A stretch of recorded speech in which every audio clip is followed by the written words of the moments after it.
Envoys of 7 nations express willingness to promote greater bilateral collaboration with Sri Lanka. Teachers take to the streets. Farmers too engage in protests. Why was the once withdrawn KTU bill reintroduced? එතකොට අද මේ ආණ්ඩුව මාරුණාට පස්සේ ඒ පනතම කිසිම අකුරක්වත් වෙනස් නොකර මහින්ද රාජපක්ෂ අග්‍රාමාත්‍යවරයා විසින්ම පාර්ලිමේන්තුවට ඉදිරිපත් කිරීම ඉතාම කනගාටුදායක තත්ත්වයක් විදිහට තමයි අපි දකින්නේ. Another forest reserve in Kantale destroyed.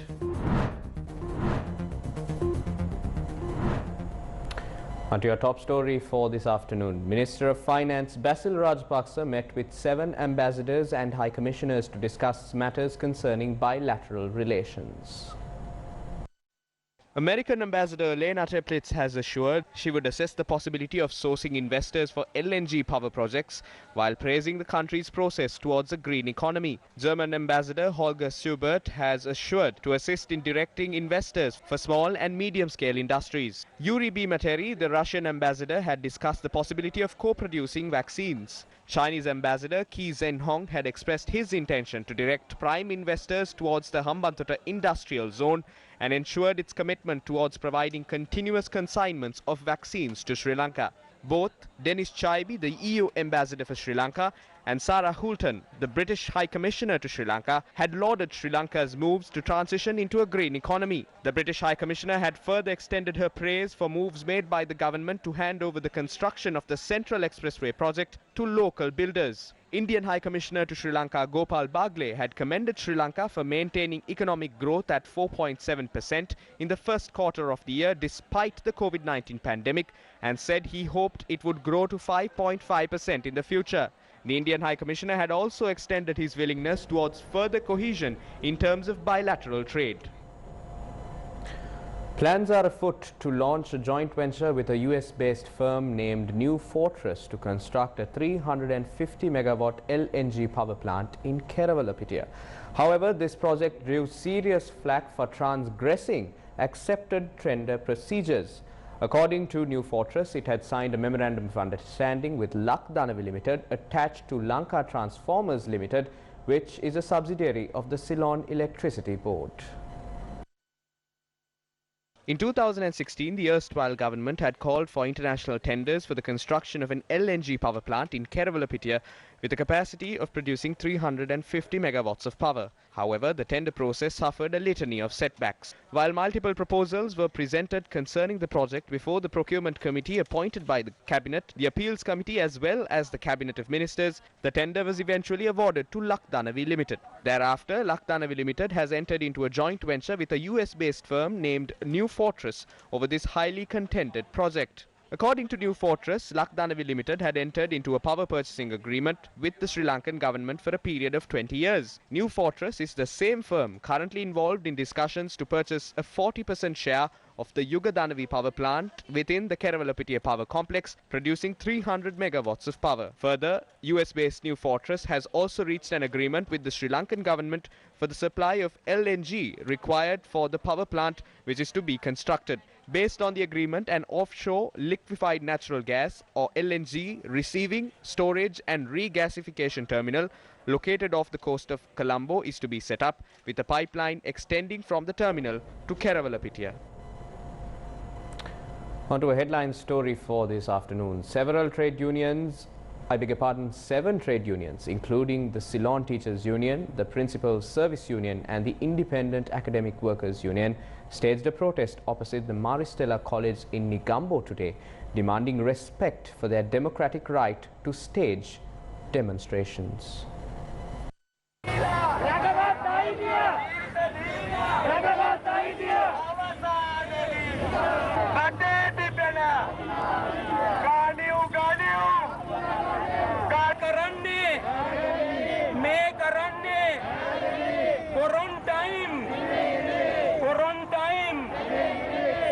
The protest was staged over several demands, including protecting the rights of teachers and principals, opposing the Sir John Kotalavala Defence University Bill, suspending the suppression of trade unions and a solution to their salary anomalies. We didn't start these based on the government's instructions. We voluntarily started this. Did the government provide us with tabs, phones, laptops or mobile data?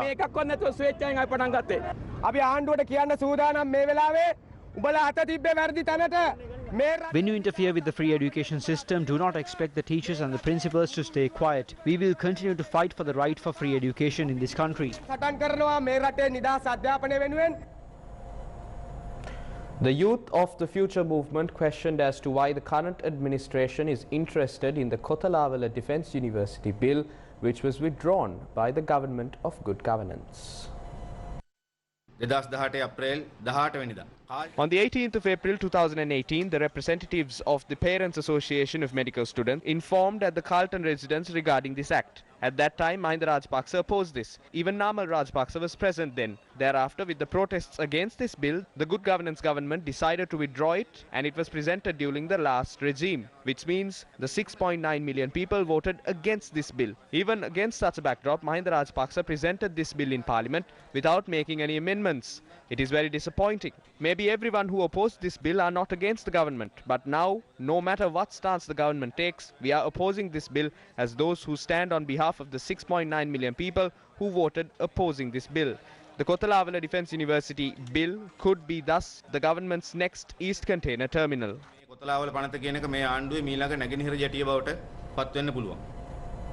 The trade union action launched by teachers and principals by refraining from conducting online lessons entered its fourth consecutive day today.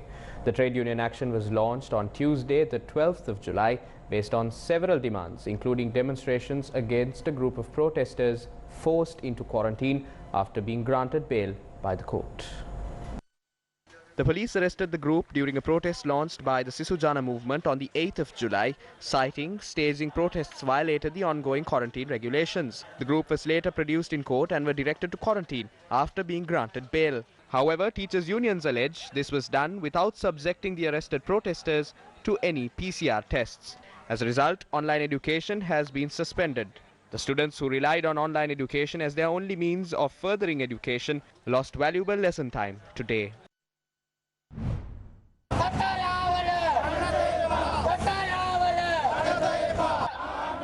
Meanwhile, a protest opposing the Kotalawala Defence University bill was staged in Kandy yesterday.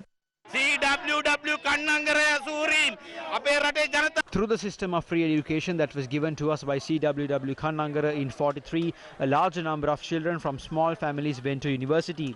They went on to be national leaders and been a part of state administration. Therefore, we need to come together fearlessly to protect those acts. We will take it to the streets. We will fight for this.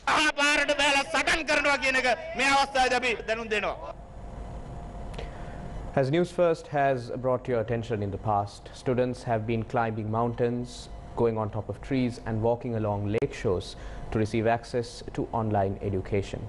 Similarly, a group of children from Siambalandua climbed atop of a water tank in search of mobile reception to further their academic activities. Children in the surrounding villages, including Villoya and Patha Arava in Siambalandua, had to climb on to a water tank to look for mobile reception. These students find it tiring to climb onto this water tank every day when having to attend online classes. For these children have to undergo severe strife to get access to education. They say that if a solution can be found to this issue, they will be able to live without becoming a burden to the country in the future. Multiple protests were held island-wide, organized by farmers who are seeking fertilizer as a result of the shortage in the country.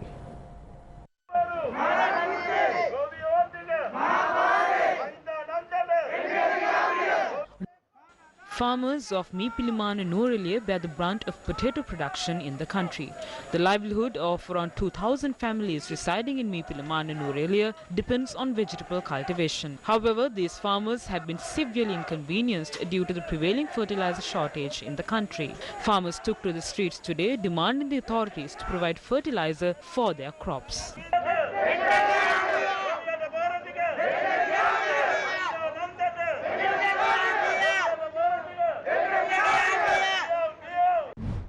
Meanwhile, farmers in Kantale allege that their paddy fields have fallen prey to a pest infestation. Pest infestation is most prevalent among farming communities of Agbopura, Jayantipura and Wangala in Kantale. Although the farmers had requested the authorities to provide a solution to this issue, they have not received a response yet. In another week we can harvest, but by now they are already plagued by pests. You can see they are already destroyed. By now there is no oil in the shops. Then how are we going to do this? At the end, the farmers have nothing. The price of paddy has caused us more harm than good. What is happening here? We demand them to open their eyes and see what has happened to these fields. A protest was staged in Ambalanthota this morning, citing several factors, including the soaring cost of living and ensuring women's rights.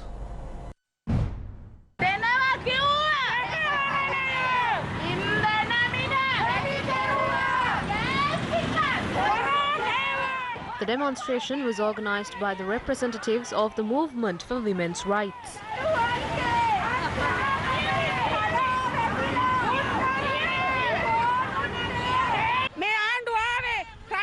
This government came to power promising one country, one law. It's been a year and a half since the pandemic arrived on our shores, and the government is yet to provide a solution to the education problems our children are facing. We stress to the members of the government, it is because of you that we have now decided to step out onto the streets. And we warn you that many more women will step out on the streets unless you provide solutions to our problems.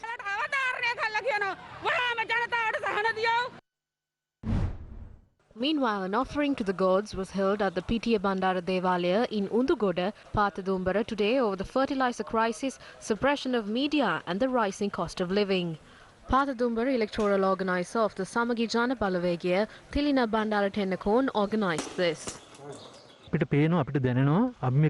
is clear to us that no matter how much we protest, the rulers don't seem to care. We have no one to present our requests to. So we decided to ask from the gods. We pleaded from the gods to give us an environment where the people can live freely and where the people are relieved, to give the people the right to live freely. Opposition members of the Panadura Pradeshya Sabha also staged a protest opposite the Pradeshya Sabha this morning.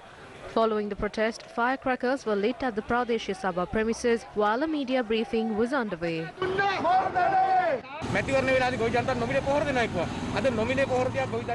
During the election, they promised free fertilizer. Forget the free fertilizer. The farmers don't even have fertilizer to purchase today. Can you hear this sound?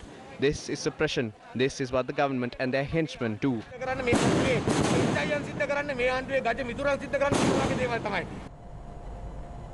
Samagi Jana Balavegiya parliamentarian S.M. Marika expressed his displeasure at a press conference regarding conducting a meeting of COPE, or the Committee on Public Enterprise, without informing members of the opposition representing the committee. We were not informed that there is a COPE meeting and that a team from the Housing Development Authority will be present. One of the main allegations in this is that Sajith Premadasa had sold a land of 1 acre and 26.5 purchase in Dali Road, Colombo to a private company during the last government. They are portraying it as a land that was meant to be given to the people to build houses, was sold with the knowledge of Sajith Premadasa under the Housing Development Authority. This is a blatant lie. This land was used by the Housing Development Authority for a joint venture with the L&T Company of India for a housing development project. This project was initiated during the time of then Minister of Housing, Ferril Ashraf. At the commencement of this project, during that time, the L&T company provided 100 million rupees to the Housing Development Authority to start the project, even after many years. Since the project did not commence, on the 11th of August 2011, the then Housing Development Minister Vimal Veeravansa presented a cabinet paper stating that since the project will not go ahead, the land should not be sold to the L&T company in order to receive the remaining 712 million rupees. However, the 712 million rupees, which was supposed to be earned by the Housing Development Authority according to this cabinet paper, had not been received. Due to this, in 2015, when Sajith Premadasa was appointed Minister of Housing Development, His duty was to earn back the 712 million rupees which was owned by the L&T company to the Housing Development Authority. Therefore, when he assumed duties, he used the appropriate diplomatic channels and discussed with the Indian High Commissioner and earned back the 712 million rupees which was owed to the Housing Development Authority. They won't be able to sling mud at Sajid Premadasa. We will inform COPE about this via a document. These parties to this agreement must be brought back. Stop these futile attempts. කියන පුද්ගලයන්ව මේ ආයතන නැවත ගෙන්නන්න ඕන. පාලුගේ වළම් බින්දින්න නැතුව ඒ සාකච්ඡාවට එන්න කිලිවරලා අපි ඒ අයට කියන්න කැමතියි. In more local news, Deputy Solicitor General Madhava Tennakoon, who appeared for the Attorney General, told the Colombo High Court today that steps would be taken to complete the investigation into the fire that erupted on board the Express Pearl vessel and report its progress to court. President's Counsel Anura Maddegoda, appearing for the company, pointed out to court that all the computer data in the possession of the local agent of the company that owned the ship had been handed over to them by investigating officers. Accordingly, Colombo Chief High Court Judge Damit Thotavatta ordered that the case be taken up again on the 6th of August this year to report on the progress of the investigation. The captain of the ship and the chairman of the local agency of the company that owns the ship, Arjuna Hettiarachchi, and other senior officials of the company appeared in court earlier today. In more news, it has been reported that over 15 acres of the Chunnakkadu Reserve in Kantale has been cleared. The Chunnakkadu Reserve, extending from Suryapura to Kinnia, is home to a vast range of wildlife, including elephants and samba deer. Our correspondent said the reserve had been illegally cleared for chaina cultivation during the past.